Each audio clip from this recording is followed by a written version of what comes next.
తీసుకున్న వారసు.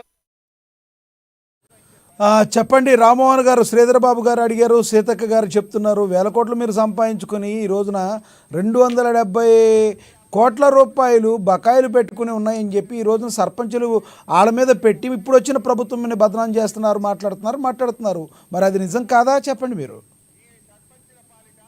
ముందుగా పెద్దలందరికీ నమస్కారం. అసెంబ్లీలో జరిగిన చర్చలు ఈరోజు చూస్తున్నాం, వాడివేడిగా చర్చలు జరుగుతూ ఉన్నాయి. పరిపాలన నిరంతరం జరిగే ప్రక్రియ ఇది. మీరు టీఆర్ఎస్ ప్రభుత్వంలో మీరు ఇవ్వలేదు, మేమెందుకు ఇవ్వాలి అన్నట్టు చందంగా ఉంది ఒక కాంగ్రెస్ నాయకుల పరిస్థితి.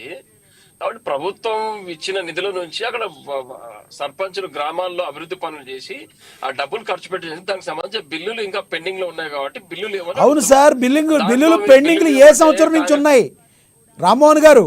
బిల్లులు పెండింగ్ ఈ కాంగ్రెస్ పార్టీ వచ్చాక పెట్టిందా? గతంలో మీ ప్రభుత్వమే పెట్టిందా బిల్లులు పెండింగ్? అది ఇంపార్టెంట్ కదా. ఇది గతంలో బిల్లులు పెండింగ్ ఉన్నాయి, ఆ బిల్లులు పెండింగ్ బిల్లులు చెల్లించమని చెప్తున్నది గ్రామ పంచాయతీలకు. అప్పులు ఏది మేము పర్సనల్ అప్పులు చేసి కేసీఆర్ గారు పర్సనల్ అప్పులు, కేటీఆర్ గారు, హరీష్ గారివి, లేకపోతే టీఆర్ఎస్ పార్టీకి సంబంధించిన మంత్రుల ఖాతాలో ఉన్న అప్పులు కట్టమని చెప్పట్లేదు కాంగ్రెస్ ప్రభుత్వానికి. ఏం చెప్తున్నారంటే ఏదైతే ఈ ప్రభుత్వం పెండింగ్ పోయిన ప్రభుత్వం పెండింగ్ మీరు ఎందుకు కట్టలేదు, మీరు ఎందుకు పే చేయలేదు అసలు? ఆ డబ్బులు ఇవ్వమని చెప్తా ఉన్నారు. కాదండి, మీరెందుకు పే చేయలేదు? ఈ రోజున వాళ్ళంటే విపరీతమైన ప్రేమ వచ్చేసింది. సర్పంచులు అంటే అయ్యో పాపం సర్పంచులు అని తెగ బాధపడిపోతున్నారు. హరీష్ రావు గారు, మీరు ఎందుకు అంతకు ముందు సర్పంచులకు మీరు అట్టి పెట్టారు? ఒక్క నిమిషం వినండి, ఒక్క నిమిషం నేనేం చెప్తున్నాను చెప్పండి. వాళ్ళు కేవలం 1 సంవత్సరం సర్పంచ్ గా ఉండలేదు, మా ప్రభుత్వంలో 10 సంవత్సరాలుగా సర్పంచ్లుగా పనిచేసారు చాలా మంది. కొంతమంది ఒక టర్మ్ 5 సంవత్సరాలు పనిచేసి ఉండొచ్చు. ఆ 5 సంవత్సరాల్లో పనిచేసినప్పుడు 5 సంవత్సరాల్లో ఎన్ని నిధులు వచ్చినామో ఆ చివరి సంవత్సరం చివరి 6 నెలల్లో మిగిలిపోయిన నిధులు మాత్రమే ఎలక్షన్ పేరు మీదనో ఇంకా స్థానిక సంస్థలు ఏదో బిజీలో ఉండి ఒక బిల్లులు రాలేకపోవచ్చు. అంత మాత్రాన టీఆర్ఎస్ ప్రభుత్వం 1000 కోట్లు తీసుకున్నారు, ఫామ్ హౌస్ కల్చర్ నేర్పిస్తున్నారు, లేదా అవి డబ్బులు అన్ని మొత్తం మిగిలిన. రామ్మోహన్ గారు, మీకు కొంచెం కూడా ఇదిగా అనిపించట్లేదా? చూడండి, మీరు ఒక 6 నెలలు సంవత్సరం అంటున్నారు, 6 నెలలు సంవత్సరం వెళ్ళిపోతున్నారు. ప్రభుత్వం ఇది వచ్చి 6 నెలలు సంవత్సరమే. ఒకేసారి 6 నెలల సంవత్సరంలో కుదుర్చుకుని ఏ రకంగా కాంగ్రెస్ పార్టీ ఇమీడియట్లీ చేయగలుగుతుంది? ఇప్పుడు చేయలేదని వాకౌట్ చేసేది మీరే. Notice point. అదే చూస్తున్నాను అన్ని పత్రికల్లో. ఒక విషయం వినండి, 32,000 రూపాయలు వెచ్చించి ఒక ప్లేట్ భోజనం చేశారు ముఖ్యమంత్రి గారు. తాజ్ హోటల్ నుంచి బిల్లు తీసుకొచ్చి వేములవాడ రాజన్న గుడికి మీరు డబ్బులు కట్టండి అని చెప్పేసి బిల్లులు పంపిస్తా ఉన్నారు. మరి ఒక్క సమావేశానికి 32,000 రూపాయలు పెట్టి ఒక ప్లేట్ భోజనం చేసిన ముఖ్యమంత్రి గారు సర్పంచ్ల గారికి ఇవ్వడానికి వీలు కాదు. అది వేరే విషయం. వేరే విషయం ఎట్లయితుంది?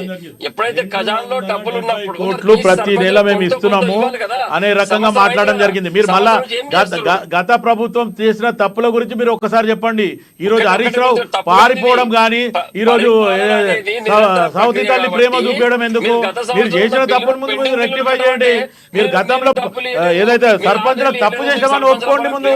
అది ఒప్పుకోకుండా అసెంబ్లీలోకి పారిపోతా అంటే ఎక్కడ న్యాయం ఇది? బిల్లులు ఇస్తారా ఇవ్వరా?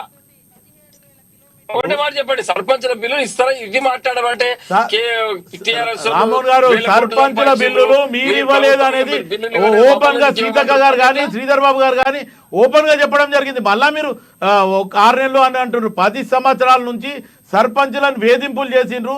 వాళ్ళు మొత్తానికి బంగారం తాకట్టు పెట్టో, లేకపోతే వాళ్ళు పనిచేసో ఒక సెక్యూరిటీ గార్డ్ గానో లేకపోతే అది పనిచేయడం జరిగింది మాత్రమే. మీరు అనండి సార్, వెళ్ళండి సర్పంచ్ దగ్గరికి వెళ్ళండి, ఎవరైతే ఏ పార్టీలో ఉన్నారో ఎంక్వైరీ చేయండి. 2 సార్లు గెలిచిన టీఆర్ఎస్ వాళ్ళే ఉన్నారు. 90% మంది టీఆర్ఎస్ సంబంధించిన సర్పంచ్లే గెలిచిర్రు. ఎక్కడ కూడా వేధింపులకు గురి కావట్లేదు. చివరి 6 నెలల్లో, సంవత్సరం 8 నెలలు మాత్రం బిల్లులు కొంచెం పెండింగ్ లో ఉంది, వాస్తవం అది. దాని మీ ప్రభుత్వం తప్పు చేసిరని ఒప్పుకోవాలి మరి.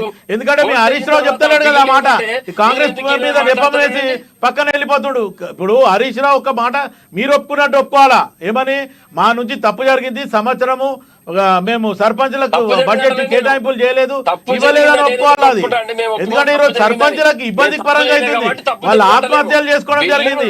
ఈరోజు ఒక సెక్యూరిటీగా పనిచేయడం జరిగింది, అది మర్చిపోయింది. మీరు రిలీజ్ చేయమని చెప్తే మీరు ఇవ్వలేదు కానీ పంపడం కాదు. ప్రజా పరిపాలన అనేది నిరంతర ప్రక్రియ. రేపు మీరు అధికారం కోల్పోయి మళ్ళీ మేము వస్తాం. అధికారం వచ్చిన తర్వాత మళ్ళీ మీ కాంగ్రెస్ ప్రభుత్వం బిల్లు ఏదైనా మేము మాట్లాడతామంటే రామ్మోహన్ గారు మీరు భ్రమ సంవత్సరం అయింది మీరు ఓడిపోయి ఇంకా మీరు అధికారంలో ఉన్నట్టు ఇంకా మేము 4 సంవత్సరాల తర్వాత మేము వస్తామంటే ఈరోజు ఎవరు నమ్మేటట్టు లేరు. ప్రజలకు అర్థమైపోయింది 10 సంవత్సరాలలో టీఆర్ఎస్ బీఆర్ఎస్ నేనేం చెప్తున్నా, ఈ రోజు ప్రజలు బుద్ధి చెప్పిండ్రు అనేది కేసీఆర్ గారే ఒప్పుకున్నారు. నేను ఓడా కొడితే నేను ఫామ్ హౌస్ లో పడుకుంటాను, ఆయన ఫామ్ హౌస్ లో పడుకుంటే అయిపోయింది. ఇప్పుడు మిగతా హరీష్ రావు కానీ కేటీఆర్ కానీ ఇప్పుడు రాబోయే కవిత కానీ, కవిత వస్తే కేటీఆర్ రానంటాడు, కేటీఆర్ వస్తే కవిత రానంటాడు. ఇది కొత్త ప్రజలలో కొత్త టైప్ ఆఫ్ డ్రామాలు చేస్తారు. ఒక్క నిమిషం నేనేం చెప్తున్నా శివన్న, తెలంగాణ ప్రజల కొరకు పోరాటం చేసే టీఆర్ఎస్ పార్టీ, ఎవరి కొరకు ఇక్కడ ఏం తెలంగాణ ప్రాంతంలో ఎవరికి అన్యాయం జరిగినా మాట్లాడేది టీఆర్ఎస్ పార్టీ. అది గుర్తుపెట్టుకోండి. మీరు ఇమ్మీడియట్ గా రేవంత్ రెడ్డి గారికి చెప్పి కాంగ్రెస్ సంబంధించిన పనులు వదిలిపెట్టి సర్పంచ్లకు సంబంధించినటువంటి బిల్లులు మంజూరు చేసే విధానంలో ప్రయత్నం చేయండి. ఇది ప్రభుత్వ పరిపాలన నిరంతర ప్రక్రియ. ఇది కేవలం టీఆర్ఎస్ పార్టీ సంబంధించిన సర్పంచులు గెలిచారు కాబట్టి మీ కేసీఆర్ గారు బిల్లు లేదు మేమెందుకు ఇస్తాను వేధిస్తున్న విధంగా మీ పరిస్థితి. కాబట్టి ఇది మానుకోవాలి. ఇటువంటి రాజకీయ కక్ష సాధింపు చర్యలు బంద్ చేసి